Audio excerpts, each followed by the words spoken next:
Happy Friday, Pat. Hey, buddy, how are you? Oh man, just ready for the day to end or Yeah. begin. You just never know what a Friday is here. It's uh we we got an offer on a condo written yesterday, and I was hoping to hear today, but evidently the sellers live in Canada and they're hard to get a hold of, which I don't know what that has to do with Canada, but it's like okay, They so don't have phones up there. we're waiting. Nice condo up in North Phoenix, and really clean, sharp unit, built in 1999, I believe. And when I made an appointment, and it was priced right. When I made the appointment, we were the only appointment all day yesterday, which surprised me. Really?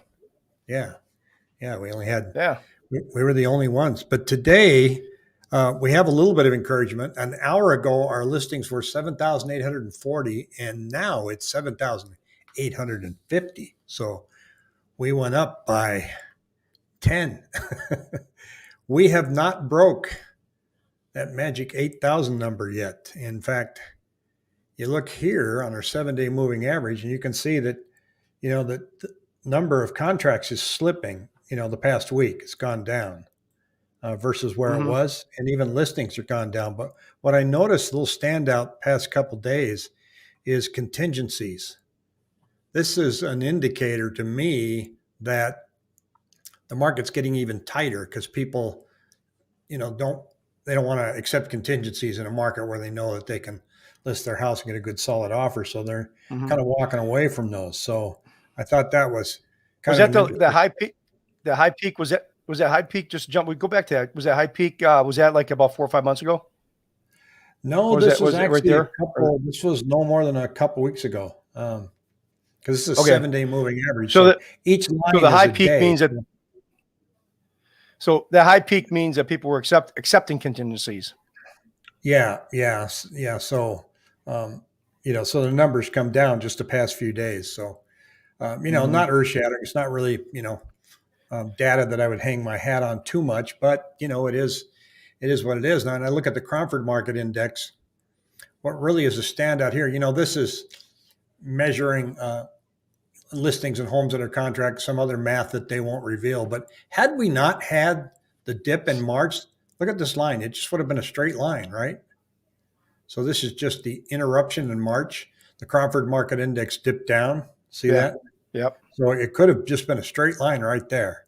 Yeah. And but then we're getting encouraged right here, saying, okay, we're starting to get to a more balanced market. But now we've just plateaued right there where we were in 2020. So we're not seeing that encouragement there. And then again, that's driven by these listings again. Hmm. And, it looked like right here that we'd be beating 2020 numbers, pretty quick, right? We were saying October, Yeah. November, that's the time. But the one standout here that's consistent is that when you get into November and December, it goes down this year, went down last year, Yep. went down here, went So down that's the number there. of listings, correct? Yeah. Yeah. Basically before the holiday season. Yeah, yeah. And then when I looked at back here on the long-term chart for the Cromford Index, just doing a little historical perspective. That's not the one I wanted. So all areas, weekly chart. Here we go. Um, look at 2008. There was the index, 25.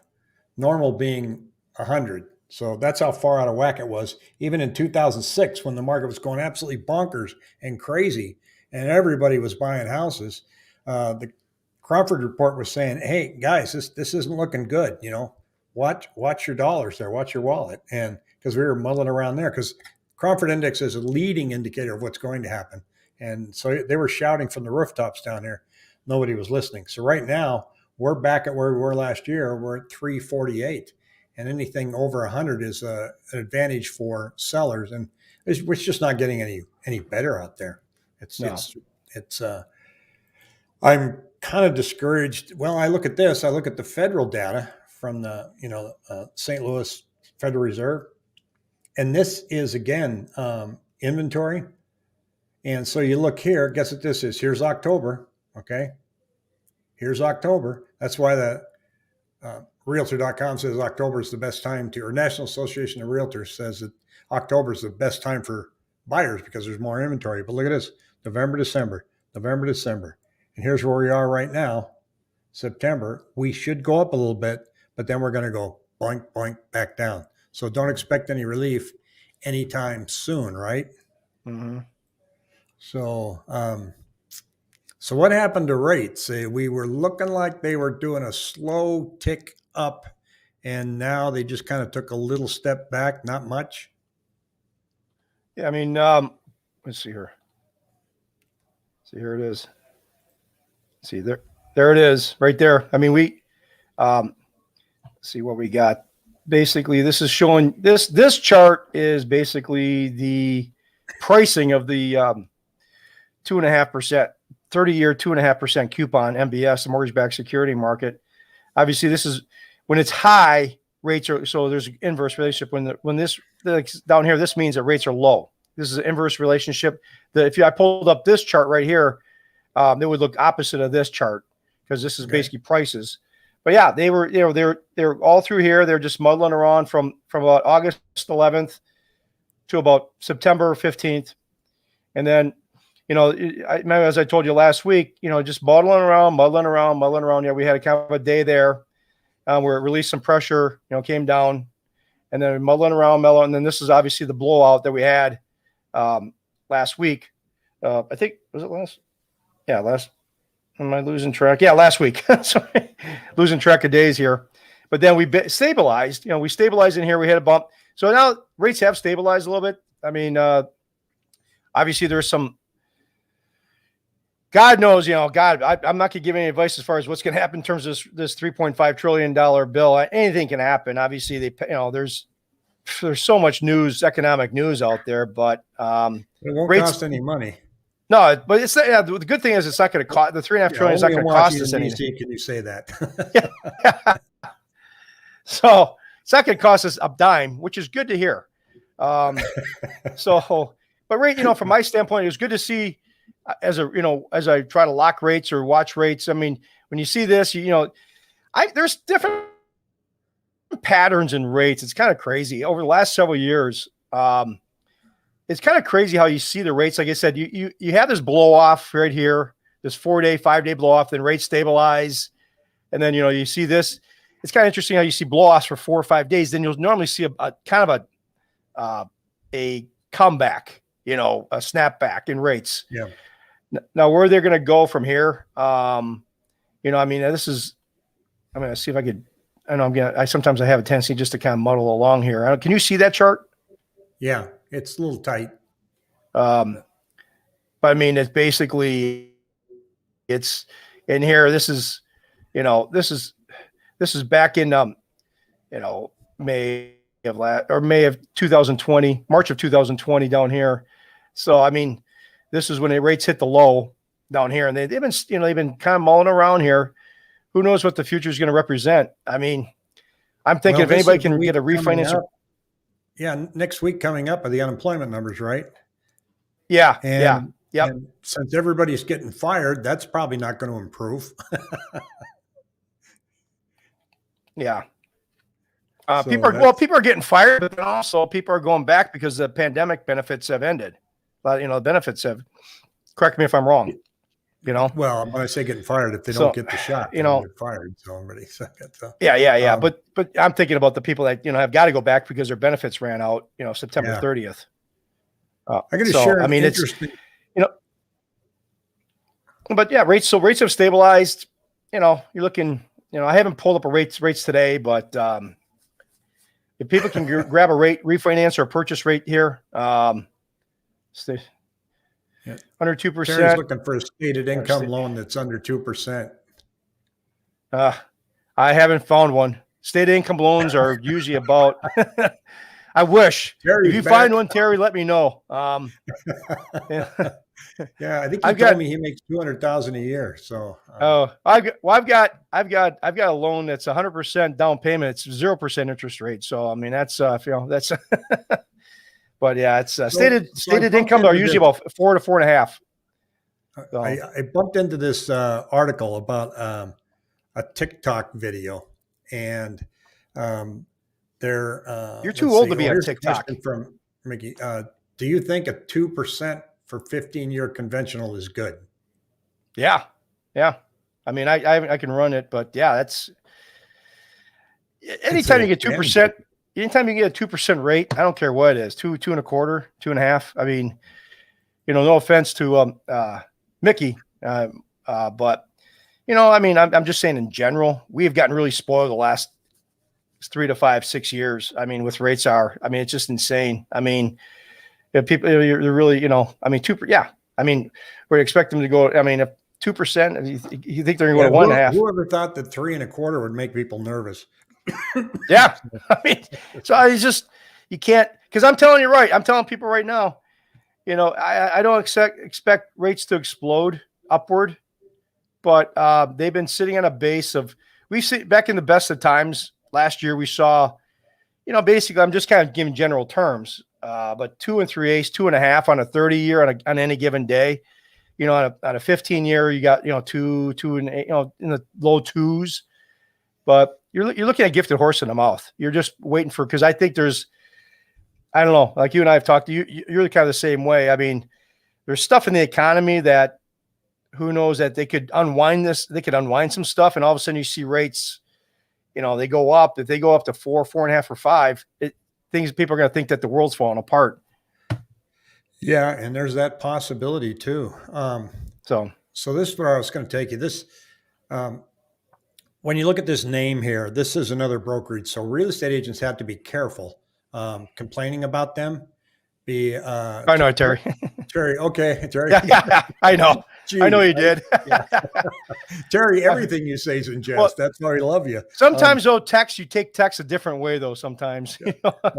So anyway, you can't, according to association rules, I can't say anything disparaging about them or even good about them because they're a fellow brokerage. They're in our MLS, so the MLS rules aren't. So this guy didn't get it. I don't know if he's in the real estate business or not, but he puts out this absurd video where he says that he argues that the company will buy 30 homes at one price and then purchase a 31st home at a higher price. What they did was just create a new comp. So in other words, he gave the example and said they buy 30 homes for $300,000, then they go out and pay $340,000 for the 31st home. Now they've raised the comp. They could sell the rest of them at $340,000, and it's absurd. It's just, the whole argument doesn't make sense, but it went viral. It was like, oh, wow, they're manipulating the market. So this article starts talking about how a home buyer model works, right? And it says, talking about the types of homes that home buyers prefer, for example, only 3% of the properties that were in foreclosure or bank owned were purchased by iBuyers. So they have no interest in foreclosed homes. They don't want to go in and do major renovations. They just want to paint to put in new carpet.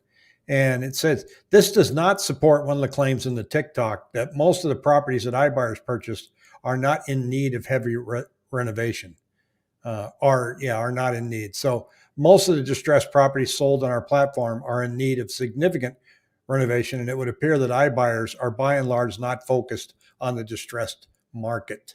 So they go on to say, why are home prices on the rise? But what I wanted to get to here was, it said that as a rule, the iBuyers only represent about 1% of the total market, except for about 3 states, and we're one of them, where they represent 5%. So at that small number, it's hard to manipulate prices. Oh, yeah. And if that could be done by them, then real estate agents could do it, and we're not able to do it. And KCH, what would you advise a buyer to do when a seller is overpriced and doesn't want to budge on price, especially after 2 open houses and third this weekend? I'd move on. Yeah. They just wait it out. Your offer's your offer. If they've had 2 open houses and a third this weekend, open houses aren't a great barometer, but it's how many days on the market have they been. And there's a lot of overpricing going on out there. Keep an eye. I just say, from my standpoint, just keep an eye on it. Keep an eye on it. And keep an eye on that neighborhood. If obviously keep your focus on the neighborhood. Yeah, the number that I track is is right here. It's real small, but it says price change 1,721. Well, there's a few of those where the price went up, but very, very few. So they Mm-hmm. went down. In fact, the listing that we're looking at right now, get this, it was on for one day and it had a price change from 215 to 220 in one day. Well, the reason that is, I think, because I've done it before and it's a tragic mistake. You're putting in the data maybe the night before or the morning of, based on a conversation you had with your seller. And they go, yeah, I think 215 is the way to go. So you prepare everything and you put it in and you get it. And then they go, oh no, let's go 220. Well, the MLS doesn't let you erase what you already put in. So it shows a price increase on the first day. Now, if that had been sitting there at 215 for a week and then went to 220, I'd offer him 215. But if you've got somebody that's priced way too high, that conversation's already being had with their agent. And at this point, I'm sure they think it's the agent's fault. Yeah. Yeah. I've been on the short end of the stick on that one before. I think it's so important for people to really, I'm just speaking as a lender, Mr. Mortgage Broker, but I personally see in the last 20 some years that, 21, 22 years I've been working, especially the last several years. It's important, number one, to like your agent and to get along with them, but also have an agent that you really feel can really negotiate, that knows how to negotiate. Would you agree?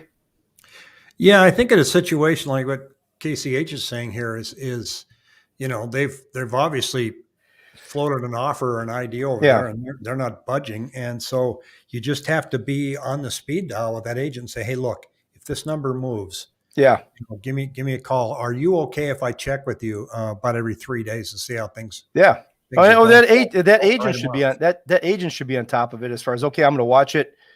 We'll watch it, any price changes. And then once you get that one price change, it's almost correct. Correct me if I'm wrong. The power kind of flips to you, the buyer. Yeah. A little bit. Yeah. And Tyler's asking, if you listed your home next weekend, would you list A, slightly above expected sale, B, at what you think it will sell for, C, slightly below what you think will sell for, and why? Great question. Good question. Yeah. Not that they all are, but if it's that used to be a really, really easy question to answer. Now it's a little different because it's such challenging time. So if inventory is as low as it is right now, you can list it slightly above what you've established as the market price. And I think you'd be okay, which would be A. Now, if you went way above the asking price, then you're going to, have Tyler. Yeah, I'm full of them. You're going to have a problem, but you could also list right at the asking price and probably get a big surprise. The consumer, the buyer right now is really, really odd in that if they see something that's priced really low, they're bidding it up beyond what you probably would have considered to be an out of reach price, because they just come scrambling out and they get caught in this feeding frenzy, and then the price runs away from the buyers. But if you start out at that price, they ignore it. So house example that I gave last week in Ahwatukee that I know of, I don't know the house, but I was told that they listed it for $800,000. It sold for $903,000. Now, do you think they could have listed that house for $903,000? No, not a heartbeat minute. People would ignore it. Yeah. Oh, totally. But when you're low, they come in. And so there's not as much risk right now of being, the dirty little secret is if you price your house low and somebody offers it to you, you can still tell them no. Yeah, exactly. That's you're in the driver's seat, no doubt about it. But it's just, I think it's, like I said, my point that I was trying to make is it's important to know your agent, know their negotiating skills. If you don't think that they're, they're not. Like I said, I just think that the number one skill that a good agent should have is really solid. Be calm. Your mentality. You're not a drama queen. Because I've seen those, and those people just drive me nuts. The hardest part for me is always the inspection period. Yeah, that's and that is a price negotiation, but that is always the hardest part. And you got a lot of people right now saying, "I'm just going to let you know up front, we're not fixing anything." Mm-hmm. Okay, well, I'm gonna let you know right up front. We'll probably walk away if we find something Yeah. wrong with it. Well, So, see, that's the thing. That's where negotiating, just going in, know when to push and know when to pull back. And there's a lot of, I'm sorry to say, you're a great agent. I mean, I'm biased because I've been working with you, but I've seen you work, and I've got another handful of agents that know how to negotiate. There's just a lot of agents out there that really don't know how to negotiate. They just think, put a bid in, don't get, there's more, you got to put more thought into it, what the buyer's thinking, what the seller's thinking, take some time and think about it. yeah, you can It's, get a sense if somebody's dug in like a tick real fast, yeah, and then yeah. you can It's, also it's, tell it's by an the art. It's an tone. art. It's an art. Yeah, the tone of the other agent is everything in the beginning, Y- and Yep. just the simplest things of that where they actually answer your phone call, and I mean, I called this agent yesterday while we were inside the condo. I said, "Hey, if hope you don't mind, I got a couple of questions," and he was terrific. So Well, it's like that. It's like that Victor list. says, "Love your show, guys. How important is it having a video on the listings when listing in the 1.5 million range? Huge. Yeah. Um, Yeah, I think so. but even more than that, Victor, Great pictures. do a 360 tour, like with Matterport or any of the other cameras out there so that people can walk through it because the MLS is doing so much better at putting that out in front of people. So you can do both. Now, the videos are known as like lifestyle videos, picture yourself living here and having, staging it, having the agent walk through, or even just having a couple people, sitting there outside having a glass of wine or, just showing what it's like to live in that home. But the 360 tour is now, I say, required for every home because sometimes you just can't figure out the floor plans. Mm-hmm. Mm-hmm. And Greenspark, any news on the Goodyear area seems like it's its little own bubble. I heard the 303 is being extended into Estrella Mountain Ranch. I think Fountain Hills still blowing up too. Fountain Hills is. Yeah. Fountain Hills is. If I can pull up and look at, let's just look at active listings just for a moment and see what we got and see what I can pull up here. Is it going to let me do it by? This one doesn't. Yeah, there we go. City. So you were asking for Goodyear. So let's take a look at Goodyear. And their listing count is above 2020. And so it's faring better than some of the other cities. I will tell you that Fountain Hills, I think their listings are far below. Yeah, see, look at that, 77. God. Um, Yeah. so, it's, Do you think it's because people are coming back in? The snowbirds are going to be coming back in? yeah, they start shopping in earnest at the end of October. Yep. And but I don't know why there's such a shortage right now. Now, I surveyed people on YouTube, and I think we had 60 people respond. What are you hesitant about when it comes to listing your home? And over half said, because I don't think I can find something else to buy. Yeah. And so that didn't surprise me. Tyler said, a house in my community has gone pending twice for a couple of months each time. Then the deal fell through and it's back on the market. Yeah, an inspection, Tyler, is inspection shortly after an accepted offer. Yeah, you know what this is? That's probably an appraisal issue. Either they didn't get their financing or it didn't appraise for what they offered them, but it's not the inspection because that's a 10-day period unless they negotiate a longer inspection. So if you had pending and then it fell out twice, I'll bet you it's financing. Mm-hmm. Yeah, those damn mortgage guys. Oh, they're awful. Yeah. Oh, they're terrible. It's just terrible. I don't deal with it. So, hey, I shared this with you yesterday, Pat, and I wanted to share this with the group. This is a site that I put together that I think is going to be beneficial for anybody that's in the real estate business and for consumers. And hello, son, I'll call you back. So, okay, here we go again. Self-promoting your stuff that you're doing on the side here. Totally. I am. I'm going to call it Housing News Update. So you know how you're watching this YouTube channel and you're getting local news? Mm-hmm. Well, can you find that in Portland? Probably. You can go to YouTube and start doing some searches. But some agents have blogs. They have live streams like this. They have podcasts. And so I'm going to have it set up where you can look by city. So you can go here, for example, Jeb Smith in California. He's a great agent out in He's a great agent. Good agent. And then you click on that. It's here he is, Huntington Beach. There's his name, and you click on the link, and it takes you to his YouTube page. Yeah, he's got a great. He always has great podcasts. Yeah.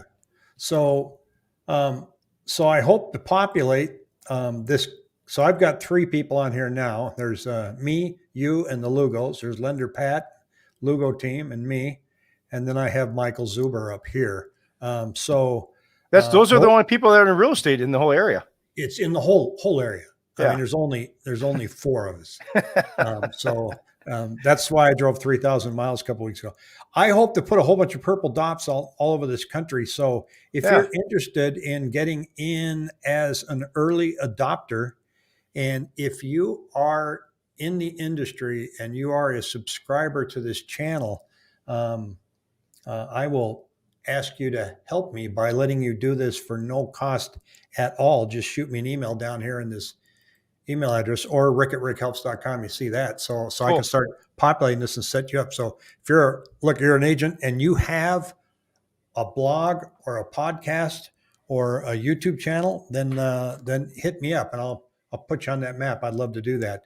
That's and cool. Here's greetings from North Carolina. Hello, Tippy Toes. Hello. All yeah. Right. Hey, to actually go back to Green Spark about that Goodyear. I've always liked that Goodyear area. I mean, it's she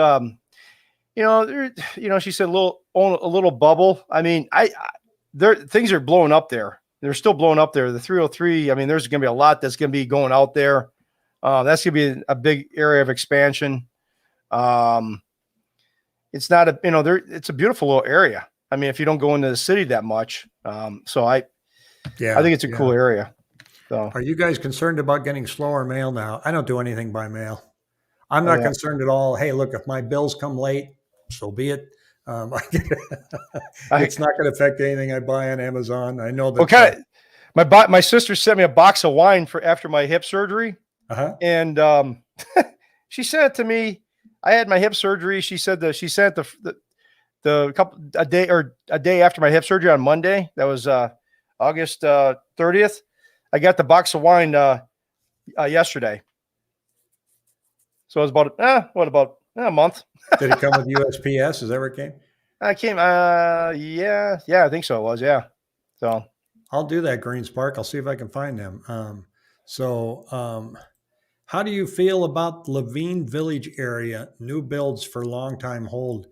Levine is popular because of the size of the lots out there, the open space, and it's close to the city. It's close to the city. They're not stacking them up on. I like that area. Like that, so. Yeah, I mean, I'm not. You're the expert. I'm sorry, Joe. I always thought Levine was kind of a cool. I mean, there's pockets in there. Correct me if I'm wrong, but people don't realize how close it is to downtown. Really. Yeah, you got to get a cowboy hat though. Yeah, but some boots. Yeah, but it's not. I mean, it's. I think there's a cool area. I mean, it's definitely long time hold. That's where the freeways are being built. That's where you go up to 303 up north.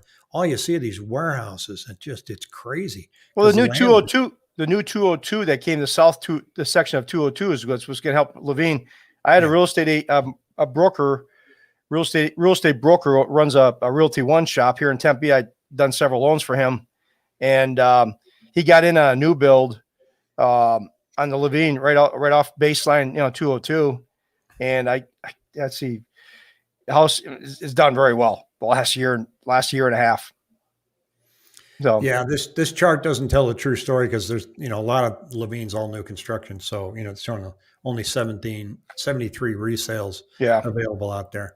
But boy, there's some nice communities out in that part of that neck of the woods. So yeah, I think this week, last weekend was slow. When I looked at the 7-day moving average, it poked along pretty slow. But we might hit 8,000 tomorrow. We always go up Friday afternoon, Saturday morning. Not that 8,000 is a significant number, because I remember the first time we hit it going down, I was shocked. Yeah. We had 8,000. You'd have to go back a million videos. What have we been doing this a little over a year now? So a year and a half, probably a year and a half now, getting old. Yeah. But I mean, just to go back to that, I mean, just talk about people, we're hitting a bubble. I'm just going to jump in here real quick. I mean, I'm looking off the stuff off of my mortgage-backed security market highway, the network that I get this information off of it. They said once again they were talking about the year over year gains, 19, 20%. And they said they're still going to see monthly appreciation. They said they'll likely slow to a bit.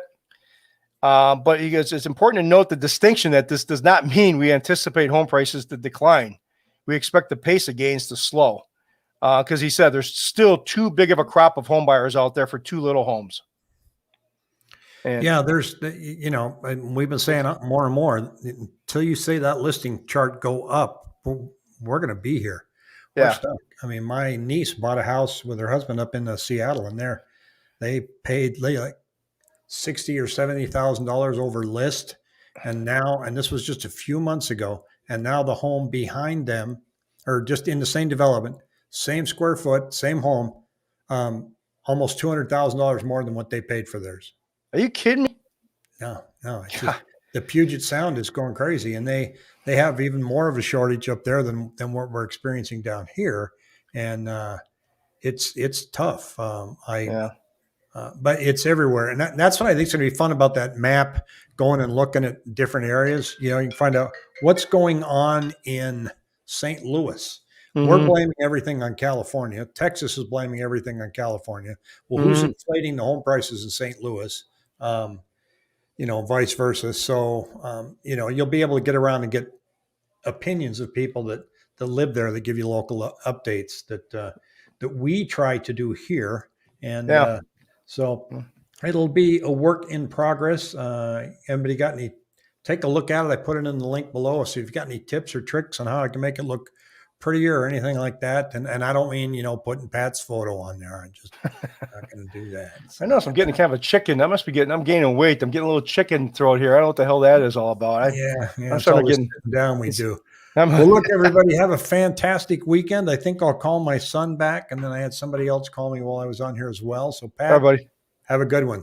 All right. Take care, everybody. See you. Ciao.